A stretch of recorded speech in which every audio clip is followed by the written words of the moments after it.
Hello and welcome to the Cup of Tri Triathlon podcast. We're brought to you every week by our sponsors oxygenaddict.com, fuelbycake.com and raceforce.co.uk. I'm joined as always by my wonderful co-host. I'm saying as always, she's back. She wasn't here last week because we had Mr. Joe Skipper. Helen, you are back from getting married. Congratulations. Thank you so much. Yeah, it was a great couple of weeks and a great wedding weekend. There was a lot of love for Joe Skipper though, Rob, and I kind of feel maybe he should just carry on. But he a lot of love, which is brilliant. And I listened to it as well, and I was just loving everything that he was saying and just the mentality for training that he has. And you know, if you're having a really rubbish day out, he was saying, wasn't he? He would much prefer to be going out in the pouring rain than working back on the bins. So, yep, definitely. If you haven't listened to last week's episode, definitely go back on to oxygenaddict.com/podcast and check out last week's special episode with Joe Skipper. So, yeah, anyway, I'm back and I am now married. And did you have a nice day? Come on, let's pretend we're real people for a minute and talk about real stuff like getting married, as though it's more important than carbon bikes. Imagine that. Yeah, you'll be pleased to know I was still in Lycra until 10 to 1, I think. The wedding was at 2:15. I managed a run along the beach with my dad and my brother and my bridesmaid in the morning of the wedding. So I was ridiculously chilled out. It was great. Good girl. Yeah, that was really special. And then we even had breakfast out on the beach. It was very, very chilled out, and got back and thought, maybe I should probably put that wedding dress on now. And I scrubbed up okay. You certainly did. I've got to say, Hells, of the pictures I saw on Facebook, you looked absolutely beautiful. Oh, thanks. So good on you.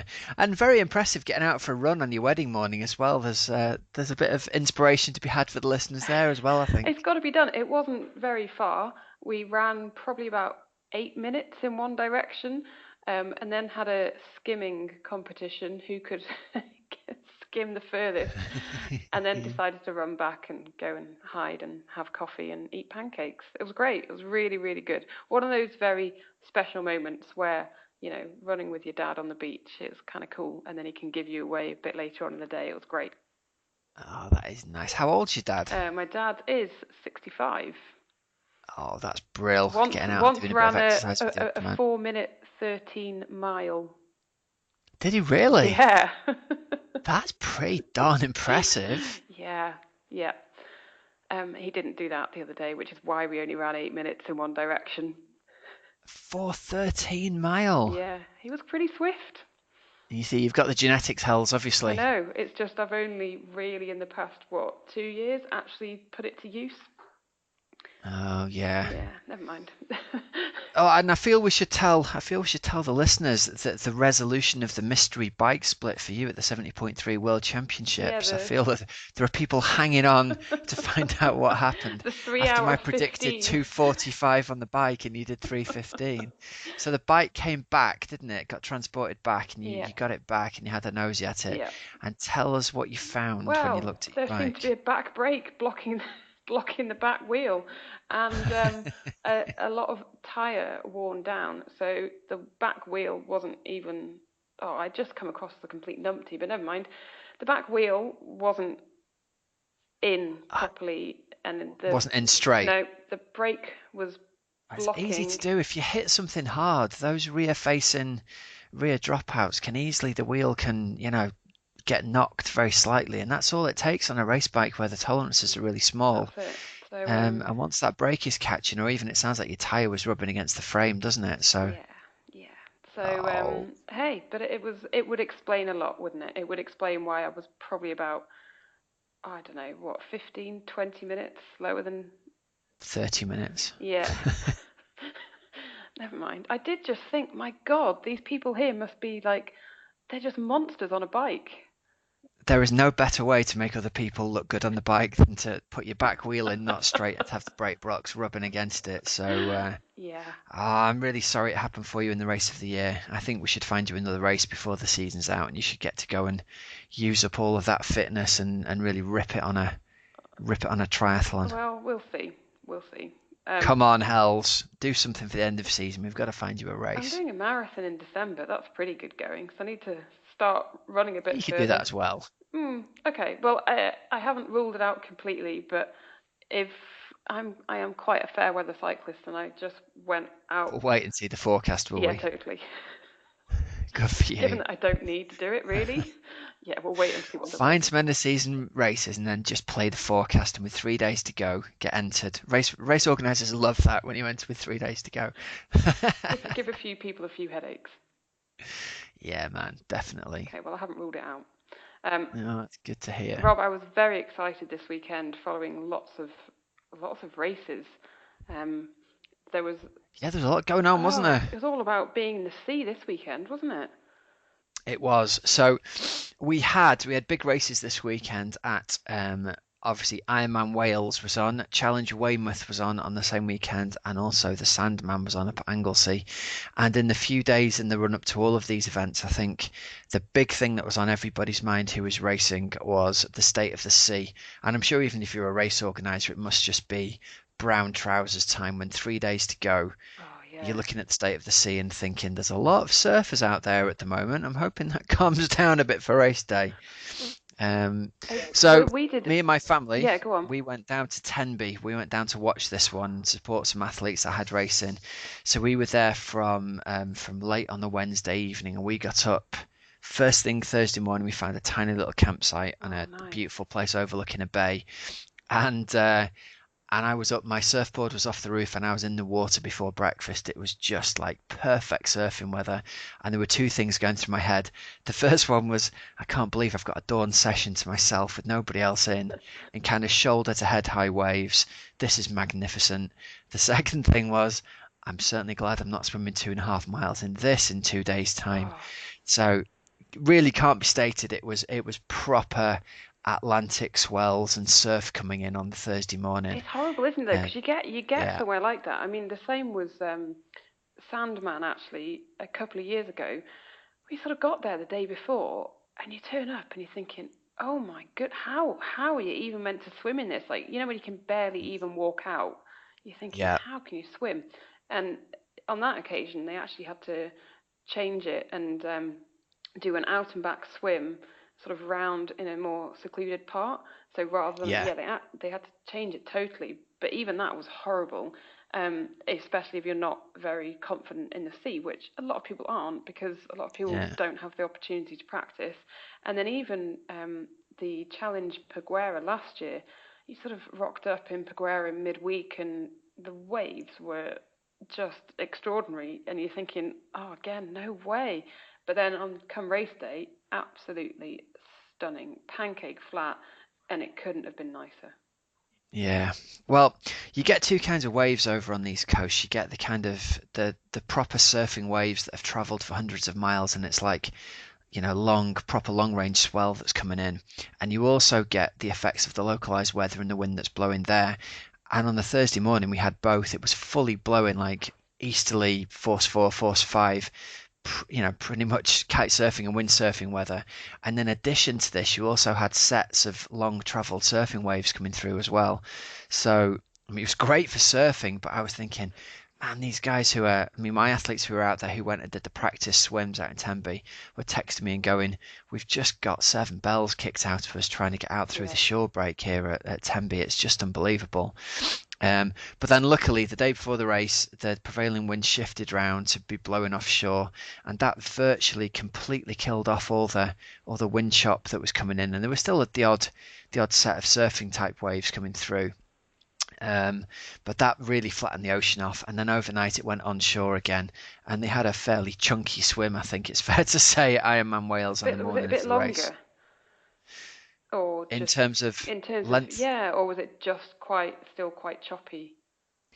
it was quite choppy and onshore, Yeah, and the organisers had done a brilliant job actually of setting out a triangle where they didn't ever swim actually that far out from the beach, so it's like a long triangle where if you can imagine from the start point they kind of swim out to the yeah. left and then they turn around the buoy in a clockwise direction, swim back along the beach basically. Oh wow. But they were never more than probably 200 or 300 meters out from the shore, although I'm sure it didn't feel like that for the Mm. athletes, looking down on it from, from the top of the harbour.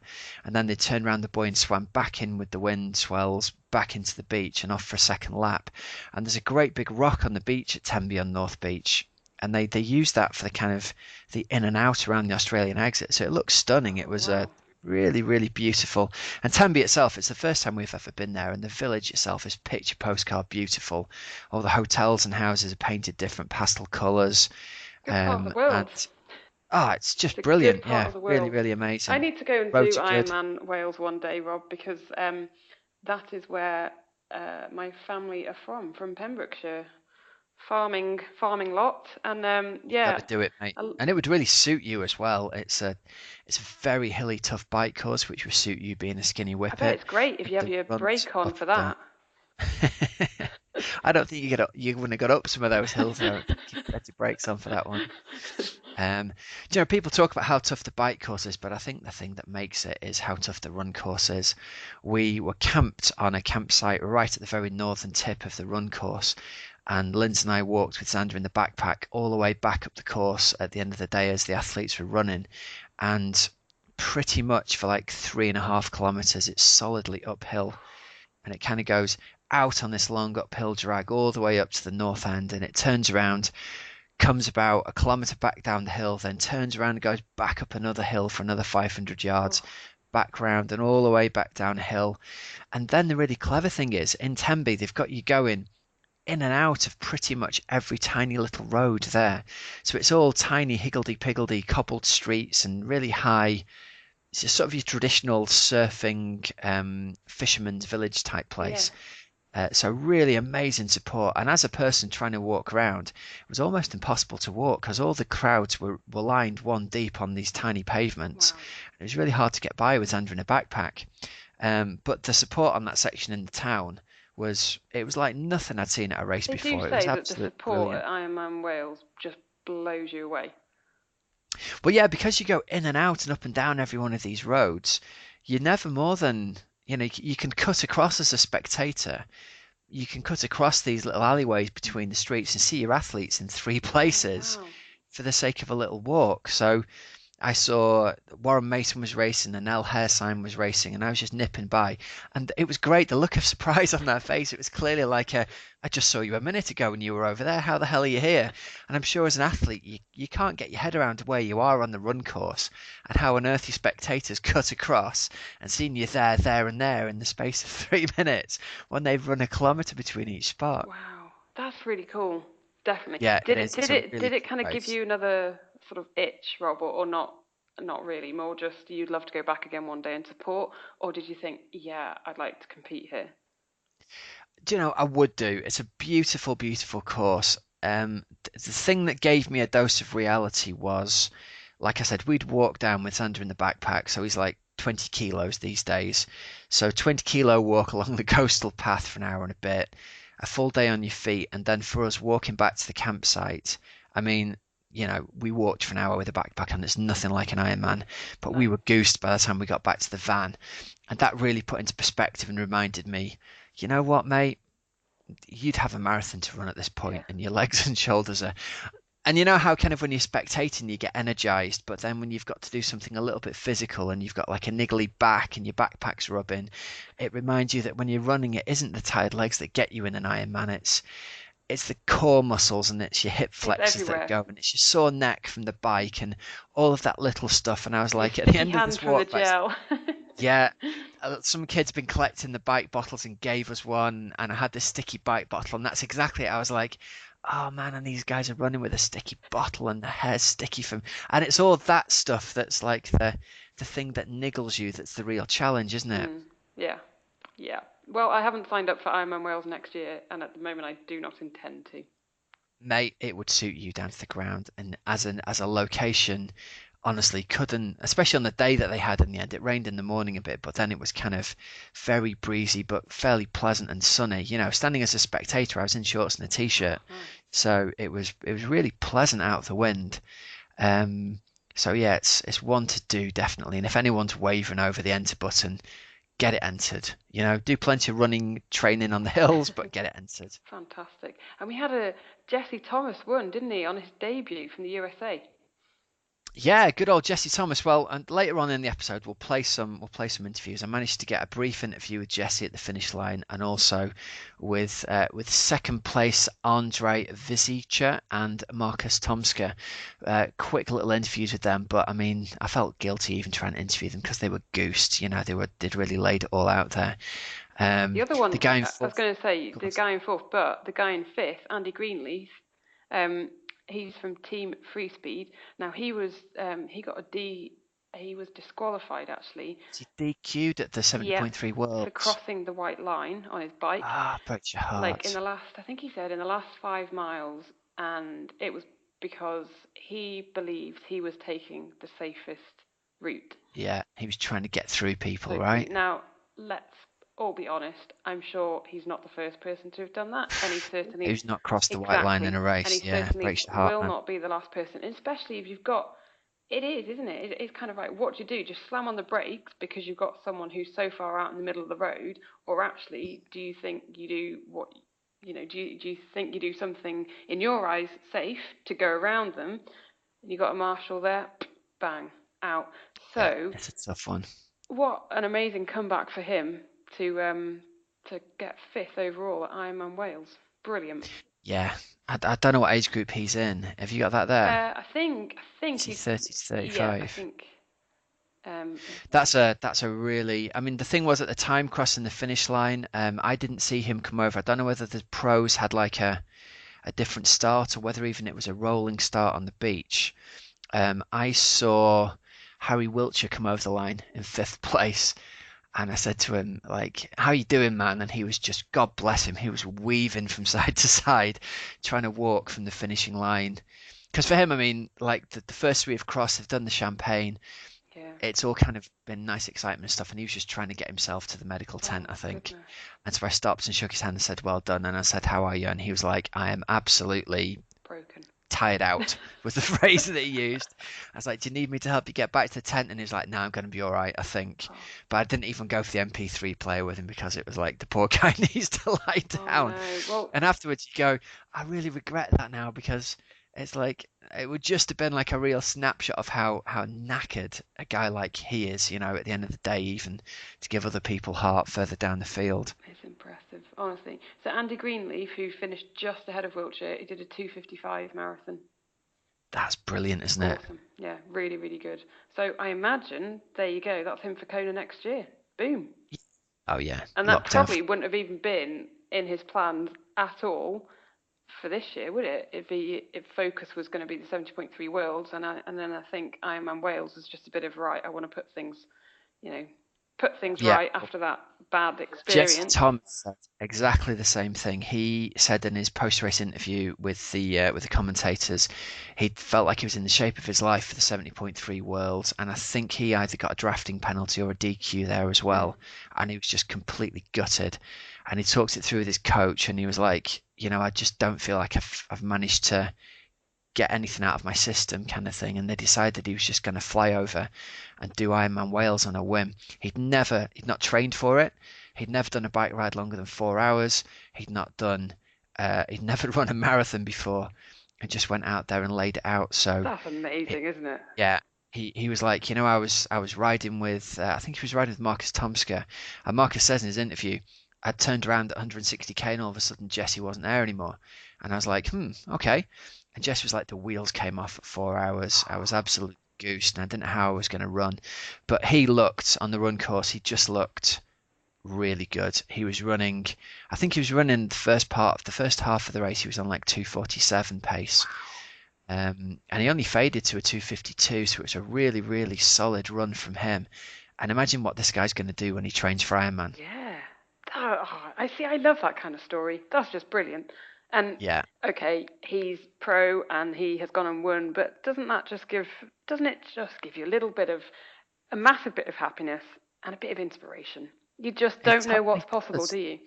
Yeah. Well, I'll tell you what, our interview, I don't know whether, I haven't listened to it back yet, and I don't know whether there'll be a snippet of this on the end of it, but we were kind of mid-interview, we were about a minute and a half in, and I got barged out of the way by this lady, and I was like, "What the heck's going on here?"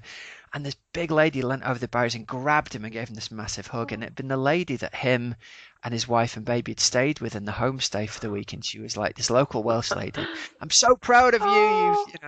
You've done it," and it was just really nice, and it brought home, yeah, the professional in name and obviously professional in the level of races turned out, but they're not making millions of No. pounds and retiring on this money. They're staying in homestays, and like his wife was pushing the baby around in the buggy afterwards and wasn't really sure where he was when he'd gone to the med tent, and it was just like they just seemed like a really nice couple. I'm going to try and hook up an interview with him for a few weeks' time and see if we can get him on the show and have a proper interview with him because he just seemed like such a nice kid. That's fun. Yeah, that's brilliant. And this is it. They're just human beings who are exceptionally talented.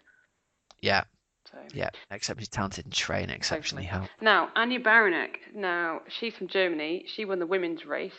Had an incredible race, didn't she? She finished like Yeah, half an hour ahead of Tineke van den Berg of the Netherlands, and then Katja Konchak was literally a minute further back after her. So it was pretty close, second, third, and fourth. But Anya Baranek was ninth overall, I think, yesterday. yeah. Anya Baranek was just destroyed everybody. She was way up out of the swim, and then on the bike, I think she rode 20 something clear minutes faster than every other woman out there. Rode a 5:20, which is seriously moving. And to put it in perspective, that's faster than the men's winning bike split in the long course weekend. When Yeah, yeah, it's yeah. like the 3-day time trial thing. So she's then gone and run, I think she ran 3:20 off the bike. And obviously she's got that massive lead, so she could have pushed herself. But she just looked like she was from another planet on the run. When you see those, Yeah. and I hate to be kind of borderline racist here, but when you go abroad to a Lanzarote training camp and you see the sort of German women who just look like they're from Planet Fitness, Yeah. blonde hair, dark brown skin, super lean, tiny. And she ran by, and my wife went, "She is delicious, isn't she?" Which kind of gave me free rein for a few minutes to kind of, watch her go down the street with my eyes. She's just looked the most amazing example of super fitness going by. And again, all the women in the top five just looked super fast. They were just, really going for it. But Anya Baranek put it to bed on the bike. Yeah. No one got anywhere near her. I think she was probably almost a full lap ahead on the run. So That's that puts in perspective. that's incredible. And Emma Um, Pooley, we should mention Emma Pooley. She came in fifth, didn't she?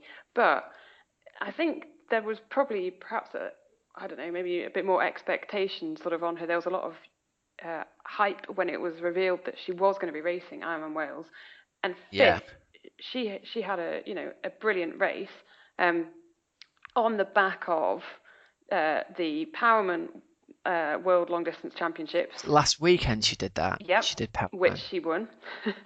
But she won Emberman, didn't she, recently? She did. She won that as well. Yeah, and then Alpe And d'Huez, she won Alpe yeah. d'Huez as well. So she really has had an amazing few weeks. So I think finishing fifth at Wales, she'll be really chuffed with too. Do you know, it's funny trying to do the podcast the day after the race when all the stories haven't come out. I'm wondering whether she might have had a mechanical on the bike. Looking at the different bike splits and things like that, I had a feeling that she'd be significantly faster than the 5:45 that she put Yeah. up. And I don't know whether she punctured. I don't know whether she had a mechanical. In terms of getting out of the swim, I thought she had a fairly decent swim actually. I'm just trying to She did a call it up here in the back. 1:17. So yeah, it's not smoking, is it, by anybody's standards? But Well, I think it considering was that she's not, Carol Bridge, who was racing pro as well. She was on the Wales Commonwealth Games team last year. She did a 54-minute swim. yeah. And then Then yeah, after that, Katja Konchak. Konchak, thank you, came out in close to 57. But if you compare her to like Elle Hersign was out in 104, she's not a million miles away. Well, I suppose it's 14, 15 minutes still. Yeah. Um, well, it'd be interesting to see. But I mean, Emma Pooley's ridden 5:45 there, we've got to give a shout out to El Hairsign. She was actually off the bike in second place. So she biked herself up into second overall Amazing. and was running looking really good on the first lap. And I've emailed her and I haven't heard back from her yet. She shouted out something to me as she went by me, and I was like, "Go on, Elle, you're doing really well." And she shouted something to the fact that she hadn't done very much running, or maybe she hadn't run at all Mm. since Ironman UK. So I don't know whether she's carrying an injury or whether it's something that's got lost in translation as she's run by me. But to see her off the bike in sort of Brilliant. second and Yeah. battling for third, it was like, oh man, this could really be Elle's race here. You know, she could get right up there on that podium. So obviously she's DNF'd on the results and God, not shame. finally finished. So you've got to imagine she was running with an injury. Yeah, I think she alluded to that after Ironman UK that she had a sore. Um, I want to say Achilles, but I might have mistaken that. But yeah, I don't think it was 100% after that. So Yeah. that could explain it. Emma Pooley said that she was happy just to finish in more or less one piece, which kind of suggests that, Ah, yeah, what an awesomely I tough think she race. came off maybe. I don't know. Don't know. And then Oh, if anyone knows, send us through and we'll mention it next she week. says it's the hardest and most beautiful Ironman triathlon, and she says it's the best ever sort of crowds and amazing support. Yeah, honestly, that you can't overstate how the crowd's been on the hills on the bike, and it's just unreal. It was like a proper German triathlon festival challenge roads type, type deal. Just with a little bit more cloud and wind than, say, Frankfurt in 30 odd degree heat. Yeah, Yeah. you never know, dear.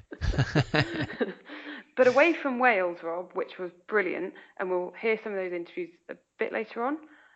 Yeah, We sure had we'll stick those in there. we had the European Long Distance Championships, didn't we? Um, down in Weymouth at Challenge Weymouth. So they had the full distance and they had the half. This is the one that Joe Skipper won last year, didn't he? And Yeah, has that's sort of right. catapulted him onto bigger things. So this year it was taken out by Marek Jaskolka of Poland in the men's race in 8:42. It was pretty close actually. Jaroslav Kovacic of Slovenia took second, and Sergio Marquez took third in 8:46. So yeah, there was like a minute between second and third. And then Graham Stewart, who we have mentioned a couple of times on this podcast, so he got fourth, didn't he? At it's gone out of my Yeah, where head. was he fourth? Norway. Northman. Yeah, Thingamajig Man, Northman. Norseman. So he was fifth yesterday. Yeah, another solid result for him Yeah. there in an 8:53. Bayliss was in there as well. Bayliss led for a while. Yeah, but He he'd led had out the water. he was recovering from pneumonia. So probably not the Oh, ideal preparation for that one. So to actually he's had a hell of a year. He was at the long course weekend, and again he led the swim, and I think he was leading or he dropped out during the bike because he's had this pneumonia problem, yeah, and he's just been ill the whole year. God bless him. that's Um, horrible. I tell you what, we've got to give a shout out here to Sergio. Sergio, I met Sergio over at Ironman France a few years ago. Again, really super talented guy, traveling the world with his girlfriend and racing all over the place. He ran yesterday 2:45 Oof. to make him like 13 minutes faster than any other pro male, Wow. and he's only missed out on. It's a A minute busy behind minute, isn't second it? there. Yeah. Now, Yeah, so last year that run course, there was talk that it wasn't quite marathon distance, was it? it was significantly short last year, So I definitely. guess they've Um, actually sorted it out for this year. Well, you'd have thought so. Looking at the run times from the pro men there, like if the winner's running Yeah, 2:57, it's you've got all to right then. imagine it's there or Yeah. thereabouts. It's nowhere near super short like it was last time. Wow. I Um, would like to. Can we just talk about the women's results? Because here, right? we certainly can. Yeah. Go on. So Kate Convert, who finished Yahoo! third at Ironman UK overall, didn't sorry, third female, but she was racing as an age grouper, wasn't she? But she That's finished right. behind Lucy Gossage and Caroline Livesey. She came in second place here, 9:52, just ahead of Vicky Gill. So two Brits on the podium there, absolutely awesome. And I think Kate Convert ran Vicky down like literally in the last sort of, I don't know, last mile, I think. Really? Yeah, Wow. yeah. Close finish. So that was a really, really tight race, wasn't it? So that is brilliant. It'd be so interesting to watch Kate over the next season or two, because you remember she told us, didn't she, that she said, I'm not even going to go to Kona. There's no point. I don't do well in the heat. So Yeah. she clearly is very much a cooler climate sort of racer, and obviously can thrive in those conditions. Yeah, 9:52 is good going there. So overall, the win was taken out by Camilla Lindholm is she from Yes, Sweden or Norway? From Sweden. Sweden. So good racing there. But yeah, I'd love to get Kate on the show. Let's line up an interview with her. It's nice to see Yvette Grice back racing as well, actually. She's taken fifth place there in 10:09. She's a previous winner of Ironman UK from a few years ago, so it's good to see her back racing again. I've not seen any results from her for a few years now. That's fantastic. Joe Carrot is she eighth there Yeah. for Joe Carrot? Looks like she's had a pretty solid result there in 10:40. And a DNF for Alice Hector, bless her. Looks like she didn't finish the bike section. Mm, that's, Shame, because she's out with the lead pack there, Alice, as well. yeah. She's come out with the lead women. What a shame. I know, because after UK again, you'd asked her, wasn't she? Because originally she was going to be doing Wales, wasn't she? That's right, and I got a tweet off early in the week saying that racing Weymouth made more sense for her, Yeah. whether it's more local to her or whether the course suited her a little bit more. Yeah. Yeah. Oh, chin up, Alice. Hope you're all right, mate. And then the last one, Rob, up in Anglesey. Should we do the Sandman. half? Should we do Weymouth half as well Oh, while we're on? sorry. Yeah, do it. Do we? Let's see. We'll give it a shout out to the top three from the men and the women. Clive Kennedy Byrne takes it out in 4:03. Andy Hamilton in 4:06. And Brian Glynn in 4:08. And over on the women's side, we had Alice Jenkins win it in 4:31 by 20 minutes Ooh. from Charlotte Saunders and Samantha Lee. So, yeah, that's a big win, isn't it? That 20 minutes in a race of that standard. That's a nice cushion, isn't it? Isn't it just? Isn't it just? Right, and up to Anglesey, the beautiful island of Anglesey, one of my favourite places in the world. Oh, it's nice. It's really, really nice. And this race is just stunning. I did it last year, and then I did the sprint 2 years before that. And it's fantastic. So it's in Newborough, around that part, and the swim. Yeah, the white sand beaches and the forest and the little island. Yeah, and the run is actually so the run's completely off road, and it is through the forest, and it's called Sandman for a reason, because a lot of it is running over. You finish running along a bit of the beach, and so just when your legs are really screaming out at you, you've then got to get over a sand dune onto the beach to run to the finish line. It's fantastic, and it's really well organised. It's proper Navy SEAL white sand, energy sucking sand dune as well, isn't it? It's not pleasant, hard packed sand. It's honestly, it's brilliant. Yeah, and the bike course is awesome too. So I would thoroughly recommend Sandman Triathlon. It's by the same people that do the Slate Man. It's always aim high. So check them out for next year. And if you're lucky with the weather, you really couldn't race in much more of a spectacular location in the UK.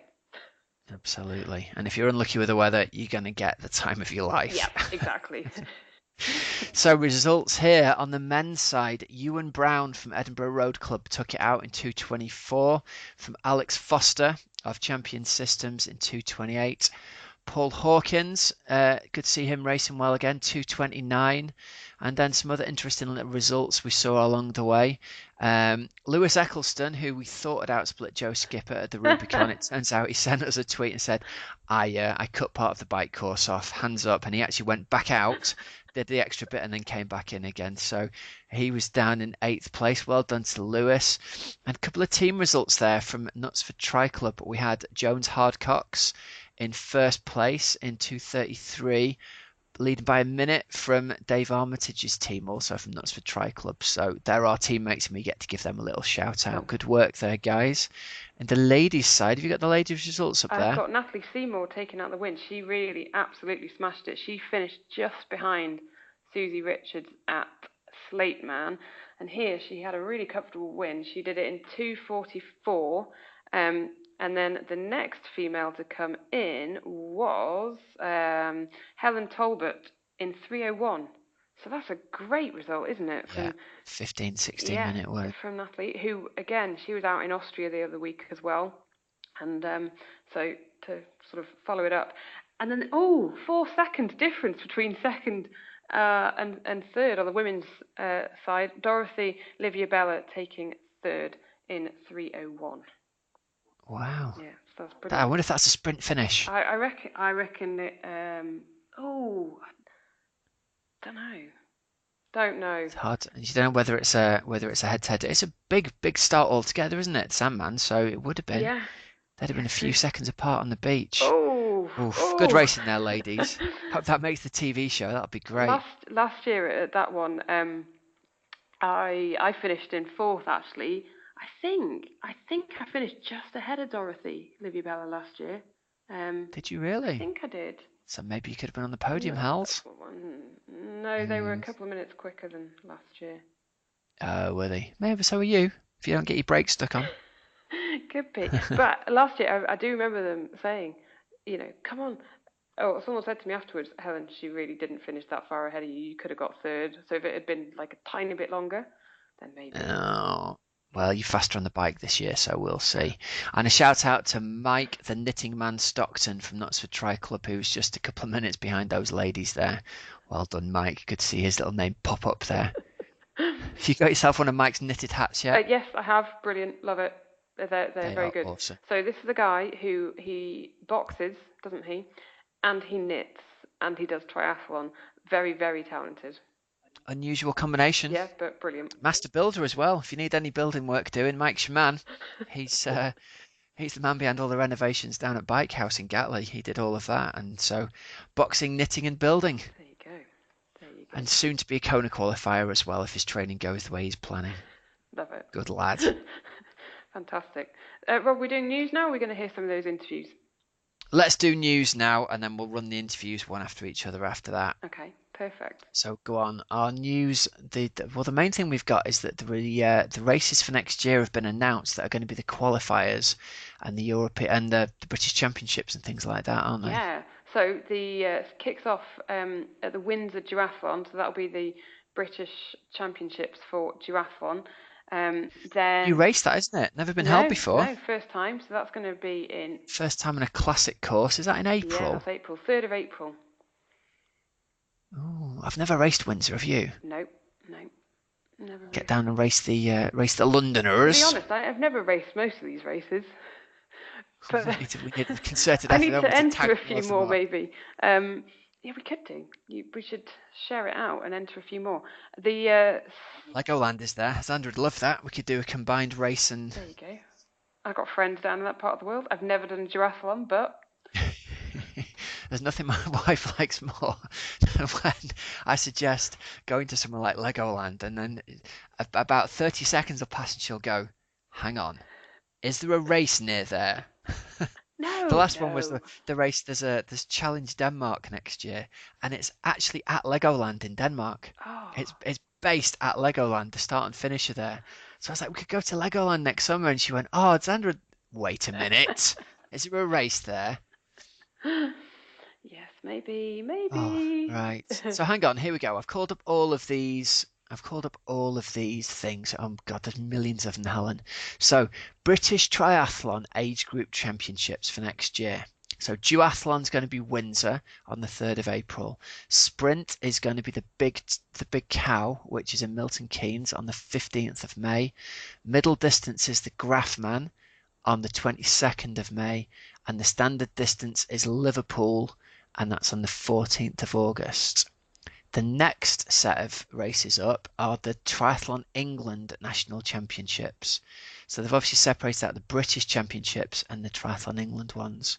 Should we do all of them? Yeah, I think so. So the duathlon is going to be at the Stockton Duathlon Festival, and that's on the 24th of April.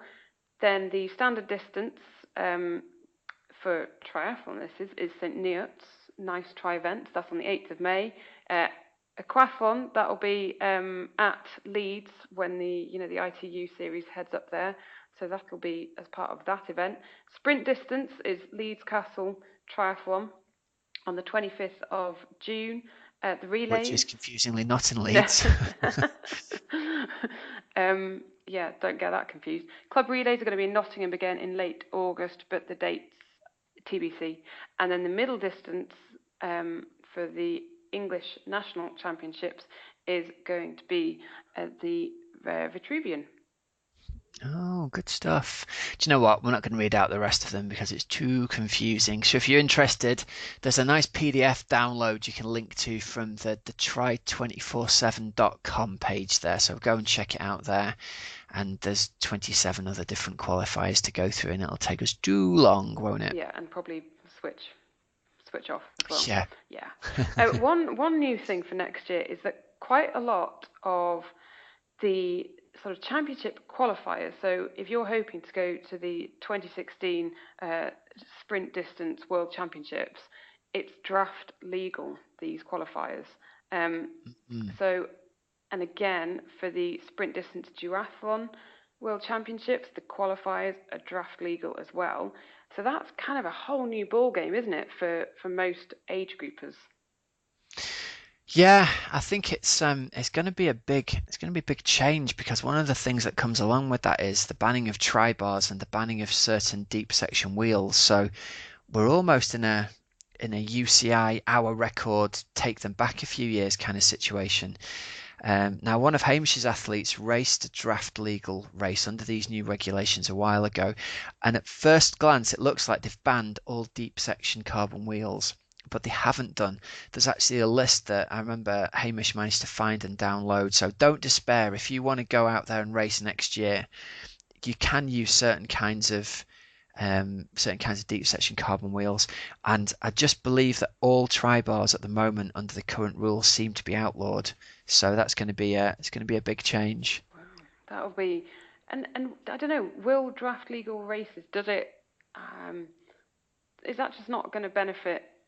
Oh, I don't know what's going on, Hells. They're saying that you can only draft off people who are in your age group. How are you going to So how on know? earth it's going to work at a race like Alton Park, whether they're going to start you in waves together and whether they're going to go back to the system. You see, years ago they used to write your age group on your calf, and this Oh, is back in the days before calf guards, but you'd have a letter written on your calf in big letters, so you could tell who you were racing as you ran up behind them if they're in your age group or not. So yeah, how they're going to police it, how they're going to marshal it, I just don't know. I think it sounds like a recipe for does that, well, for admin hell. disaster and mayhem, and people complaining as well. That's Yeah, the thing. totally. It's going to be, he's drafting him, and he wasn't in the same age group, and he wasn't so many meters back, and I just don't know. I think it's because they're getting so popular, they're getting so many people on the Mm, course that they just can't avoid having this situation where people are going to draft each other. So maybe they're thinking if people are going to be doing it anyway, yeah, which they seem to be in a lot of races, and I'm not using that as a brush to tar everybody, but you do hear a lot of people saying yeah. there were so many people there it was just unavoidable. Um, yeah, who knows? It's going to be very Who interesting. By the way, knows? Rob, I'd just like to say apologies, big apologies to Dorothy Livia Bella, who I completely said I think I might have just beaten her last year. I really didn't. She was second last year. I Ah, was fourth, so huge there you go. apologies. I remember seeing someone's vest, but I obviously did not run past her. It was someone else who I ran past. Um, so apologies and congratulations. No worries. Right, Hells, I think we'll tie it up here for this week, won't we? We'll tie it up. One last shout out to our sponsors, raceforce.co.uk. They've still got slots left on their bike bus for Challenge Sardinia and for Challenge Pasquera. Paguera. So if you're interested in racing those races, they've got bike bus slots available to get your bike there for you with no hassle at all. And they've also got full accommodation packages available, so you can check them out over at raceforce.co.uk. The lovely Kate will be more than happy to take your phone call. Her details are up on the website, and more than anything, she's a really fun person to chat to. So if you're even vaguely considering getting a package out there to somewhere, have a chat with Kate. I'm sure she'll convince you to be part of her little team, and you'll have a good time when you're out there. You've been out with her, haven't you, Yes, Hells? they were absolutely brilliant. They took my bike out to Austria for me and then went above and beyond in terms of bringing it back. Because of going to get married pretty much straight after the World Championships, I wasn't around when my bike was coming back. So Kate arranged for Plan B, which was really, really helpful. She even took my wetsuit with her, so I didn't have to deal with it. Um, Pre-wedding, she was just so helpful. And as you say, a really, really good egg. So definitely check them out. And check him out. Yeah. Logistics of these races can be difficult enough without needing to worry about this, so sometimes it's easier just to get the credit card out and pay someone to take the worry away, isn't it? Yeah. You think about the number of hours you spend trying to sort out logistics. I think sometimes it's easier to just go. I remember I travelled with Nirvana when I went out to Ironman France, and it was just like, it did cost a bit more, but for the fact that you just click there and pay some money and they take care of it for you. Yeah. It takes the stress it's worth out of it, doesn't it? It takes a lot of the stress. Last minute panic of trying to get your bike in a bike box and all that kind of stuff. And there's a friendly face and mechanics. Can be fun, can't it? Yeah, so much fun. I love it. Oh dear. All right then, so we'll end this week's episode with just a few minutes worth of interviews that I managed to grab at the end of Ironman Wales. Unfortunately, it was only with the 3 leading men. Time was really an issue for me. I had to get Xander into the backpack and carry him back up to the camper van and get him asleep. So I only managed to get the 3 lead men there. And the women were still out racing as we had to wind our way back through the run course. So we'll leave you for this week with some interviews from Ironman Wales. Join us next week when we're going to have hopefully an interview with Kate. What was her name? Helen, help me out here. With Lucy Charles. Lucy Charles. The amazing Lucy Charles, who won her. I was thinking of Kate Cumberstone. So she won her age group at Ironman UK and won her age group at the 70.3 World Championships and is heading off to Kona. And she's a most ridiculously, incredibly talented swimmer. So there will be loads to chat about. There will indeed. So join us next week for an interview with her. Until then, I've been Coach Rob Wilby. And I'm now a married Helen Murray. There you go. Join us next week for more Cup of Triathlon goodness. Speak to you soon. All right, so I've got Jesse Thomas here, fresh from the win at Ironman Wales. How you doing, brother? Oh man, I'm psyched. Also getting incredibly sore by the second. So you're 5-time winner, yeah? 5-time winner at Wildflower. First time step up to Ironman, and you've dominated here today. Well, mate. I wouldn't call it dominated, but yeah, I was, just had the perfect day for me. So, it was a big guessing game the whole day. Didn't know how hard to ride the bike, and I definitely rode too hard. The wheels fell off big time at 4 hours, and Marcus put, I think, 3.5 minutes on me in the last 40 minutes. Really? Yeah, and I was just at that point I was like, oh shit, I'm in over my head, Yeah. And then I got into the run and I just felt, I felt surprisingly good in that first lap.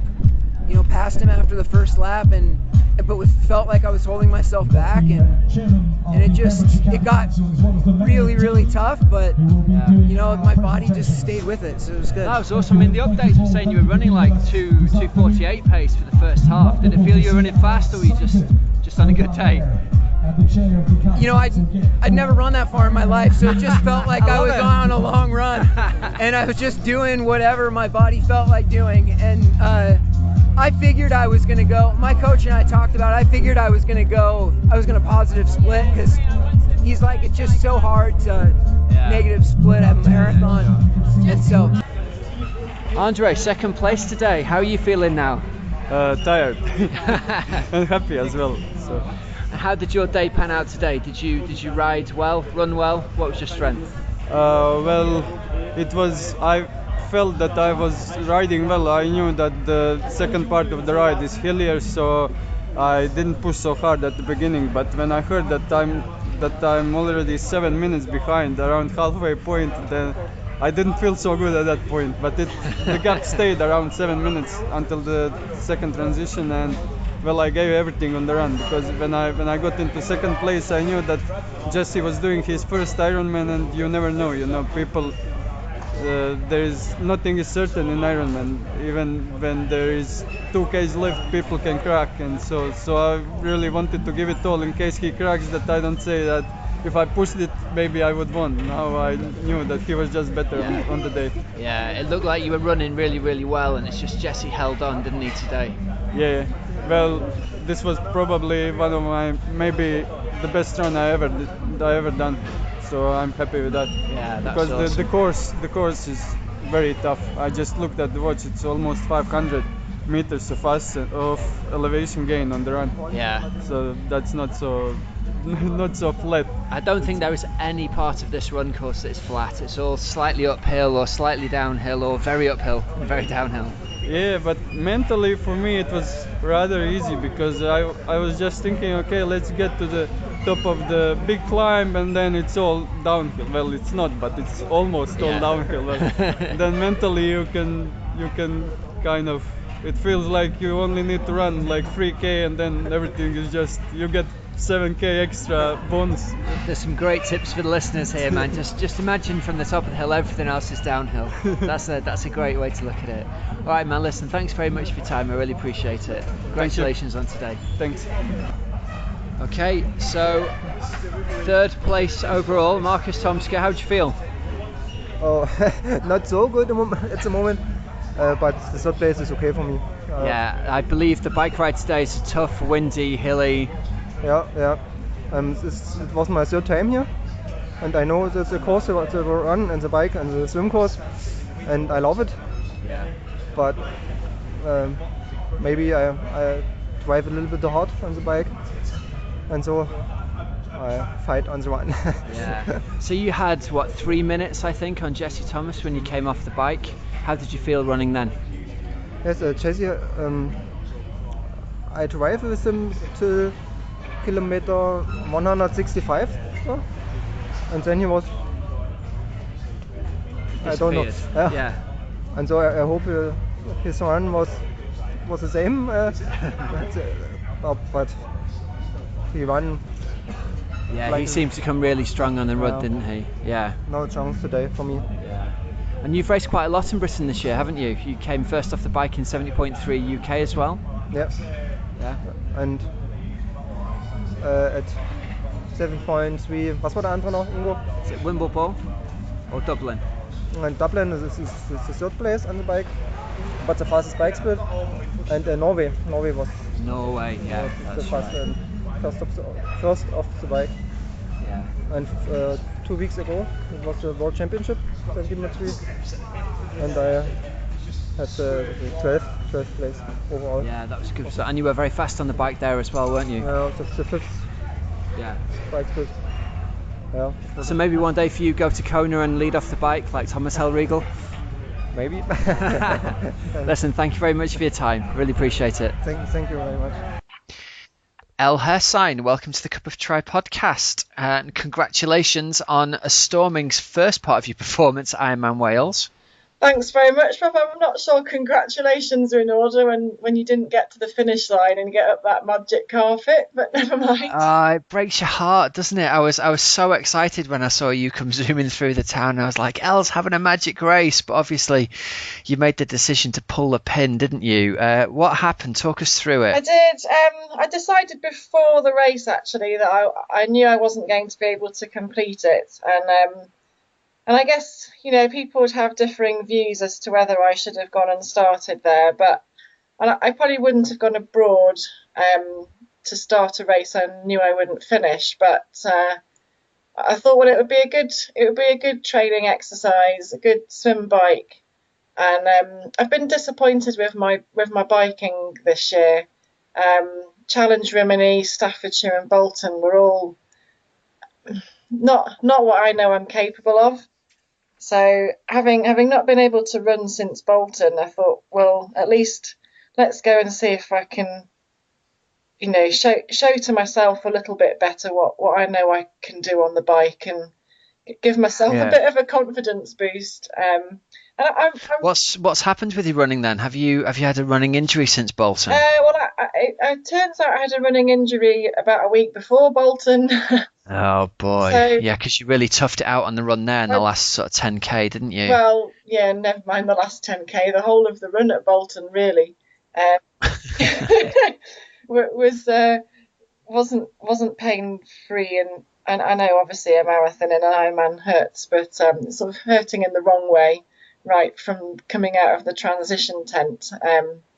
It's one of those, was it? You knew something was wrong and you just kind of grit your teeth and tried to get through it? Yeah, pretty much. I'd punctured a week before the race out on a training ride, and stupidly, for various reasons, didn't have my phone in my back pocket. I was out on the tubs. The pit stop didn't work. Anyway, long story short, I think having walked a bit in bare feet and managing to hitch a lift home, when I went running the next day, it had been, my lower calf had been sore, and I thought I'd be fine and gave it a prod and just to free it off, but it really wasn't fine. So that was a week out from Bolton, and I kind of hoped it wasn't going to come to anything. Yeah, sure. So I've been trying to get on top of it since then. I've been working with some really good people. Sarah Pitts, movement therapist in Leeds, and Paul Chung, the chiropractor in Harrogate, have really been looking after me, and off to see John Dennis up at Retail in Newcastle to get some of my bike fit issues ironed out. So everything's been going in the right direction. But so it was just a case of like a random puncture a week before Ironman UK. You had to walk home. It's given you a calf niggle. You've then run really hard on it at Ironman UK, and obviously, I mean, you were right in the hunt at Ironman UK, weren't you?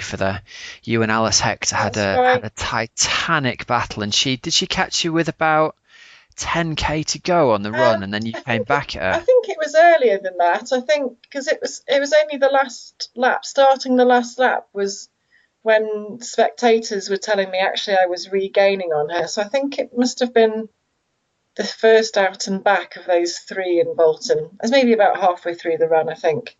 I see. Okay. But yes, because it's pretty rare, isn't it, at the back end of a marathon that somebody comes back at somebody. Usually when the pass happens, it's people grit the teeth and get on with it. But I know I spoke to her at the finish, and I remember, in fact, you two just collapsed on top of each other, didn't you? And it was like you tried to hug each other. Yeah. Neither of you could get up off the floor. Yeah, it was heartbreaking. Quite a lot of entertaining Twitter captions to the various photos that went around after that, which was quite funny. But yes, sadly on Sunday, once I started getting slower, there was going to be no re-speeding up at that point. I've never taken ibuprofen in a race before, but I even gave that a try, and it was pretty clear that my lower calf and ankle still wasn't ready.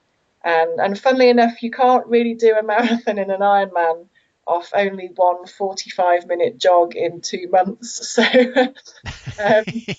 no, it's not going to happen, is it, really? Yeah, I mean, my original plan was to start a Kona 2016 campaign with this race, and so I had quite a clear decision process that if by some miracle I could nurse my way round into even a top 5 position, even with a run-walk strategy, then the points gained would be worth it, and I could not do another Ironman for 6 months. But once Emma Pooley and Katja Konchak came past me at the end of the second lap, I thought, well, I'm down into 6th. I'm clearly running pretty slowly now, and I thought I've got to pull the pin. I thought once I start the 3rd lap out of 4, then you're going to feel compelled emotionally to finish the race.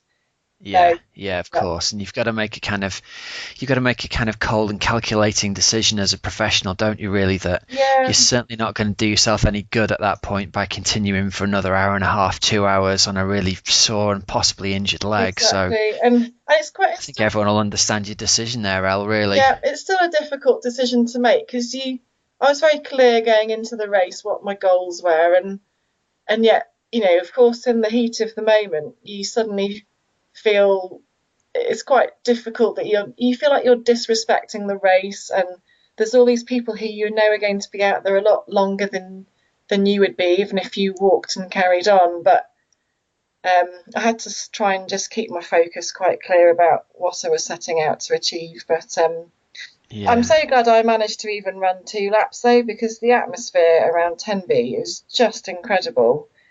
It was amazing, wasn't it? It was 2 or 3 people deep the whole way through the town. It was a bloody nightmare as a spectator trying to walk around the streets because you couldn't get past people. Yeah, I mean the support all the way around the race was just amazing. I mean I've never experienced anything like it going up a climb out of Saundersfoot, especially on my first lap. I couldn't hear a thing. It was just insane. I don't feel like my legs pedalled up that hill. It was just the crowd kind of pushing you up the hill. It was just amazing. I mean, I've been hearing rumours that Ironman are looking to move this race to Cardiff in a few years' time, and I understand that, it's got an airport and things, but I really hope they don't, because Tenby is just such a good setting. The way that the run course loops around the town and the level of support that offers as the races is just phenomenal. I hope I'm not back here in a year's time, because that would mean I've qualified for Kona. But if I don't qualify for Kona, I'm definitely going back to Wales. It was just brilliant. It was just a really unbelievable. And like you said, on the bike course, it was as though you were in Germany. It was like Challenge Roth or Ironman Frankfurt, wasn't it? Where the crowds were so thick and out onto the roads, and the shouting was unbelievable. It was. I really enjoyed the support at Bolton. I thought that was phenomenal. But this was just in another league. It's like it's a citizen's requirement in Pembrokeshire to own a cowbell. Yeah, it was deafening at points, wasn't it? How was your race before that point? How was your swim? And obviously you had a really strong bike, because you were off the bike were you off in second or very close to second? Yes, so it was. Technically I was off in third. So I'd been caught by Tinnicker at about 70 miles, and because I was planning not to run, I thought that if Tinnicker or Emma Pooley might catch me on the bike, then my plan was just to bury myself to stay with them. Yeah. Which was fine. And so I managed to stay with Tinnicker. But the thing that frustrated me actually out on the bike, there weren't that many marshals out. I suspect they were all at Weymouth. And there were, even on the hilly, lumpy route like Wales, which suited me down to the ground, we still had problems with drafting and age group men who, fair enough, they're out doing their race, but they just, if they're passed, they don't elect to drop back as they should as soon as they're passed. So there was sort of a handful of men that prevented Tinnicker and I from kind of getting on with the dynamics of the pro women's race, which was really frustrating, to be honest. I was having because when you guys go past pro man, I bet it's easy to imagine that there's a real sort of testosterone driven, I'm not going to get past here kind of situation. Are people kind of speeding up as you go by to stop you continue riding by? That's outrageous. It is outrageous. And like on one section, Tinnicker was up ahead. There were two guys behind her, both within the two of them together within 10 metres. And, when the motorbikes approach, you don't hear them. Like, you cannot afford to not maintain your gap. So I sat well back. And this German guy appeared out of nowhere, breathing out of his backside, rode into my 12-metre gap, and then sat up and commenced his moving buffet. And I was just like, what are you doing? So are the rules at that point, are you supposed to drop all the way out of his zone before you can repass him? Yeah, as soon as somebody passes your front wheel, as the passed rider, you're obliged to drop back. So when he dropped into that 12-metre space, even though that wasn't his space to go into, I'm then obviously obliged to sit up and drop back, and in fact had to use the brakes on that occasion because he was freewheeling, because he was drafting behind the other guys in front. And of course then that creates a situation where the gap to you and Tinnicker gets even bigger, doesn't it? Because you've then got three guys in between you. Exactly. So I'm going who from are kind of getting in the way. from not pedalling to putting in a monumental effort to get past them, because inevitably they didn't stick with her, but I wanted to maintain contact with her. So I have to do a crazy effort to kind of make sure I can keep her in sight up the road. So anyway. Oh, bless you. So that's how that went. But yes, I was much happier with the bike on this race, and the rolling course really suited me. Well, I was going to say, let's talk a little bit about your bike, because something quite special has happened to your biking this year, judged on the results of your sub 4 hour 100-mile time trial the other week. Was that what you were expecting and hoping for, or was it a bolt from the blue? Because presumably you must have put some serious work in all over the last year to be able to ride sub 4 hours. Did that not put you in the top 10 all-time women's time trial results in this country? Yeah, it did. And in fact, Lucy's gone and gone and even bettered her own. I can't remember if she was maybe 5th on that list, but she's now 2nd, which is just incredible. That's Lucy Gossage, isn't it? Yeah, with a 3:48. I do think the day that I did my sub 4 was about as optimal conditions as you could ever get. But I mean, I did a 50 actually on that exact same course, but obviously only 1 lap, not 2. At the end of August, and I thought, oh, definitely, I'm going to go for a 1:57 here, and it was blowing a hoolie that day. But so I did 2 hours 0 and 5. So I definitely think the sub 4 was helped by those conditions. But I do have to keep reminding myself to believe in my biking, and that was really what going to Wales was about. Was just, you know, try and kind putting of a marker down and saying, look, I can really ride here. That's the thing, isn't it? It's more of a mental game than anything, I suppose, isn't it? Absolutely. So